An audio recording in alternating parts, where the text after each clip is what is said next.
Noel Plum 99. I'm somewhat involved in the perfect storm that you allude to. You ask perhaps rhetorically whether or not one believes that Thunderfoot wants to kill 1 billion people. Well, no. For my own part, I don't believe that he does. Somehow I rather suspect he's never killed anyone, but I have never met him, so I don't know. Now, motivation aside, there is a theme in the West of a sense of frustrated restraint. I do agree with you there. A lot of people in the West, and I remember feeling this particularly about 1 year after 9/11, once the original sort of horror of the event wore off, America began to ask itself, do we have to take this? Look what we have in terms of weaponry. We don't have to take this. So yes, I think that it is true that yes, there is a certain sense that we don't have to take whatever it is that other countries are supposedly throwing at us. Although unfortunately I'm a Canadian, and we pretty much have to do whatever the American strategic planners, or I guess NATO, asks us to do, because we don't have much of an army at all. But, you know, in the West in general, I think that is a dominant way of thinking. Where I sort of took offense, or where I sort of part company with that kind of understandable feeling,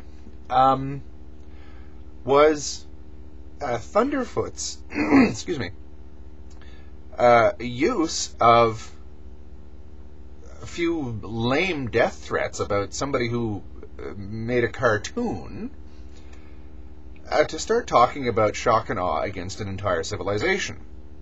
I think that to use a very suitable military metaphor, was overkill. So yes, there is an element of that. Now, what I'm still most concerned about is the effect that kind of language actually has. If things are tense and you're in a position of great power and influence and authority, I'm not saying that Thunderfoot is, but he does seem to have gotten a lot of people to watch his video. If there is a period of tension and you start talking like that, is that going to calm things down? I don't think so. I think it's completely and utterly counterproductive. I watched one of the hotter parts of the Cold War. I wasn't alive during the Cuban Missile Crisis, obviously, but I remember the Reagan years. People felt a lot more sort of apprehensive of the Soviet Union, and there was always this feeling of great tension that the Russian tanks are right across the border. Now, I'm in Canada. How could they possibly be right across the border? But in terms of Western civilization, they're right across the border. Even Reagan wouldn't have spoken like that. None of the Soviet leaders ever did. Khrushchev, I guess, sort of got a bit close to that, and then they booted him out as a result. You can't talk like that, because automatically the moderates in your opponent's camp lose all their influence because they can't open their mouths for fear of being taken as sellouts, and you strengthen the hand of the hardliners, pretty much guaranteeing either increased tension or an outbreak of hostilities. Now, what kind of a response, or what kind of a reception do you think that Thunderfoot's video would have gotten to the average Muslim in the street?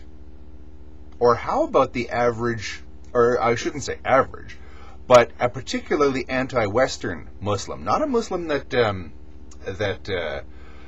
is just sort of living his life, and not an extremist, but somebody who's rather nationalistically Muslim. And they heard or saw Thunderfoot's video. Do you think they would have been calmed down? I don't think so at all. I think they'd become one of the loudest lunged jingos in their country, saying, we don't have to take that from them. We've got to beef up our armaments. Or else, look what they say they're going to do to us. Not only is what Thunderfoot said hurtful, it's very bad tactics. It's crazy tactics. Conflict resolution, de-escalation techniques. I think he needs a really good course in the whole thing. Thank you. I really enjoyed your video.